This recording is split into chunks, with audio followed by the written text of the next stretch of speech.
ഇതെന്താ നീ ഇവിടെ വന്ന് അലക്കുന്നേ? വാഷിംഗ് മെഷീൻ വർക്ക് ചെയ്യുന്നില്ലേ? ഓ, എല്ലാവരുടെയും കൂടി ഇട്ട് അലക്കുന്ന കൂട്ടത്തില് എന്റെയും കൊച്ചിന്റെയും ഡ്രസ് ഇട്ട് അലക്കണ്ട. അതെന്താ? ഇവിടെയുള്ളവർക്ക് എന്താ വല്ല മാറാരോഗം ഉണ്ടോ?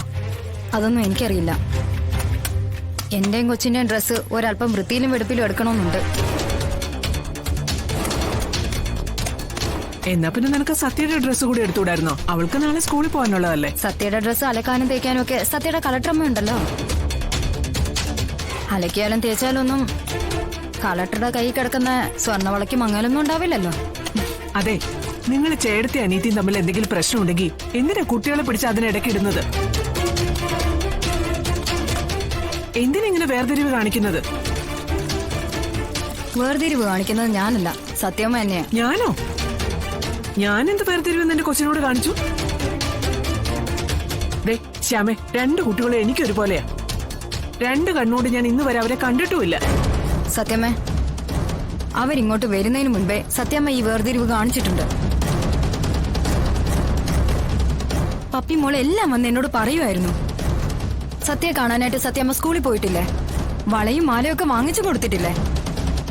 ആ വിവരം അറിഞ്ഞ് എന്റെ പപ്പിമോള് സത്യമ്മയോട് മാലയുടെയും വളയുടെയും കാര്യം പറഞ്ഞപ്പോ നിനക്ക് നിന്റെ അച്ഛനും അമ്മ വാങ്ങിത്തരുമെന്നല്ലേ സത്യമ്മ പറഞ്ഞത്? കുഞ്ഞു മനസ്സിൽ കള്ളയില്ലാത്തോണ്ടാ പപ്പിമോൾ എന്റെ അടുത്ത് വന്ന് പറഞ്ഞത്. ഞാൻ ഇന്ന് വരെ ഈ കാര്യം സത്യമ്മയോട് ചോദിച്ചിട്ടില്ലല്ലോ. കാരണം അതിന്റെ ആവശ്യം എനിക്കില്ല. പിന്നെ ഇവിടെ വെച്ച് എല്ലാരും കൂടി ഗ്രൂപ്പ് ഫോട്ടോ എടുത്തപ്പോ എന്റെ മോള് പപ്പി ഓടി വന്ന് സത്യമ്മയുടെ മടിയിലിരുന്നത് ഓർക്കുന്നുണ്ടോ? എന്നിട്ട് എല്ലാവരുടെയും മുമ്പിൽ വെച്ച് എന്റെ പപ്പിയെ മടിയിൽ നിന്ന് മാറ്റി സത്യയെ പിടിച്ചിരുത്തിയതൊന്നും ഞാൻ മറക്കില്ല സത്യമ്മ. എന്റെ ഈ ശരീരത്തിൽ നിന്ന് ജീവൻ പോയാലും ഞാൻ മറക്കില്ല. കാരണം എന്നെങ്കിലും ഒരിക്കലും ഇതിനൊക്കെ മറുപടി പറയാൻ എനിക്കൊരു അവസരം ഉണ്ടാവും, അത് ഉറപ്പാ. ആ ഒരു വിശ്വാസത്തിലാണ് ഞാനിപ്പോ നടക്കുന്നത്. ഇത്രയൊക്കെ ഉള്ളിൽ വെച്ചോണ്ടായിരുന്നോ നീ ഈ സംസാരിക്കുകയും സ്നേഹം കാണിക്കുകയൊക്കെ ചെയ്തോണ്ടിരുന്നത്? ഇങ്ങനെ പോയ എന്തുറപ്പില്ല നീ വെച്ച് വിളമ്പി തരുന്ന ആഹാരമൊക്കെ ഞങ്ങൾ കഴിക്കുന്നത്. വല്ല വിഷവും വെച്ച് തരില്ലെന്ന് ആര് കണ്ടു? സത്യമേ, ഉള്ളിൽ ഇത്രയും വിഷം വെച്ചോണ്ട് നടക്കുന്നവർക്ക് അതിനും പറ്റും.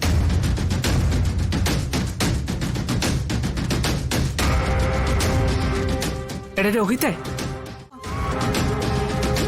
പക്ഷെ ഇവള് നിനക്ക് ഉപകാരമൊന്നുമില്ലെങ്കിലും വഴക്കുണ്ടാക്കുന്ന കാര്യത്തിലും മേഷണി പറയുന്ന കാര്യത്തിലും നിനക്കൊരു മുതൽക്കൂട്ടായിരിക്കും. ഇവള് ഓർത്തു വെച്ച് പറയുന്നത് എന്തൊക്കെയാണെന്ന് നിനക്ക് അറിയണോ? സത്യമേ, കാര്യം ശരിയാ. വാ പോയ കോടാലിയ എന്തെങ്കിലുമൊക്കെ വാ പൂട്ടാതെ പറഞ്ഞോണ്ടേയിരിക്കും. എന്നാലും ചില കാര്യങ്ങൾ അവള് പറയുന്നതും ശരിയല്ലേ? ഓ അത് ശരി. നിന്നെ എടുത്തു വളർത്തി ഇത്രയൊക്കെ ആക്കിയപ്പോ നിനക്ക് നിന്റെ ഭാര്യ പറയുന്നതാണ് ശരിയല്ലേ? ഈ സത്യമ്മ പറയുന്ന ഒക്കെ തെറ്റാണല്ലേ? അല്ല സത്യമേ, ഞാൻ മനസ്സിലായടാ, മനസ്സിലായി. കാര്യങ്ങളുടെ റൂട്ടൊക്കെ എനിക്ക് ഇപ്പോഴാ മനസ്സിലായത്. അച്ചിയുടെ വാക്കും കേട്ട് അച്ഛനെയും അമ്മയും തല്ലാൻ വരുന്ന മക്കൾക്ക് ഈ യുഗത്തിലെന്നല്ല ഓരോ യുഗത്തിലും ഗതി പിടിക്കില്ല. എന്തൊക്കെയാ നീ ചെയ്തത്? രക്ഷപ്പെട്ടില്ലല്ലോ. എന്താ കാരണം? ഇത് തന്നെയാ കാരണം. രോഹിത്തെ, ഇപ്പൊ എങ്ങനെ ഇരിക്കുന്നു? ഒട്ടകത്തിന് ഇടം കൊടുത്ത പോലെ ആയില്ലേ? എല്ലാം എഴുതി കൊടുത്തപ്പോ ഓർക്കണമായിരുന്നു. ആരുടെ ഒട്ടകം?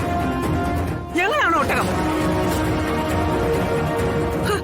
ഞങ്ങളുടെ സ്ഥലം ഞങ്ങൾക്കല്ലാതെ ആർക്കാണ് എഴുതി തരേണ്ടത്? ഇപ്പൊ ഇവിടെ ഒട്ടകം നിങ്ങളാ. ഇറങ്ങിക്കോണം രണ്ടുവിടുന്ന്. ഇത് എന്റെ വീടാ, എന്റെ ഭർത്താവ് വെച്ച വീട്. ഇവിടെ എന്നെ ചീത്ത പറയുന്നവരാരും നിൽക്കണ്ട. ആട്ടി ഇറക്കണ്ട, ഞങ്ങൾ ഇറങ്ങിക്കോളാം. കൈവിട്ടു പോയത് തിരിച്ചു നേടുന്നതിന്റെ അഹങ്കാരം കൊണ്ട് പറയുന്നൊന്നുമല്ല.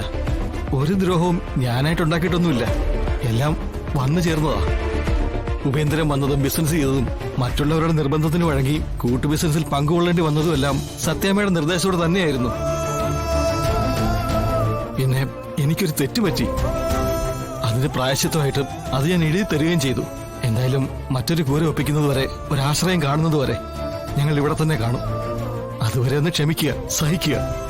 അത്രേ എനിക്കിപ്പോ പറയാൻ പറ്റൂ. ഭയം, പിടിക്കപ്പെടുമെന്നുള്ള പേടി.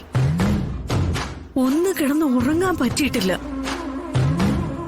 കണ്ണടച്ചാ തെളിയുന്നത് ആ ചെറുപ്പക്കാരന്റെ ചോരയെ കുളിച്ചു കിടക്കുന്ന ശരീരമാ.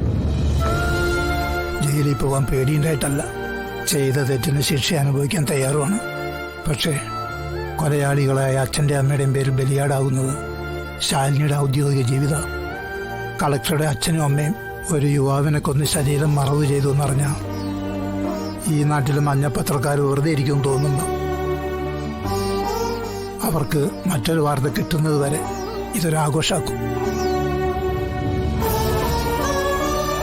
പക്ഷേ ചതിക്കില്ല എന്ന് കരുതിയ വേലായുധൻ ഇപ്പൊ ഞങ്ങൾക്കെതിരെ തിരിഞ്ഞിരിക്കുക. അവന്റെ ആവശ്യം പണമാണ്. പണം കൊടുത്തില്ലേ ഞങ്ങളെ അവൻ ഒറ്റ. എനിക്ക് കാശ് വേണം, ഇല്ലെങ്കിൽ ഞാൻ പലതും പലരോടും പറയും. ഒരു 10 ലക്ഷം രൂപ.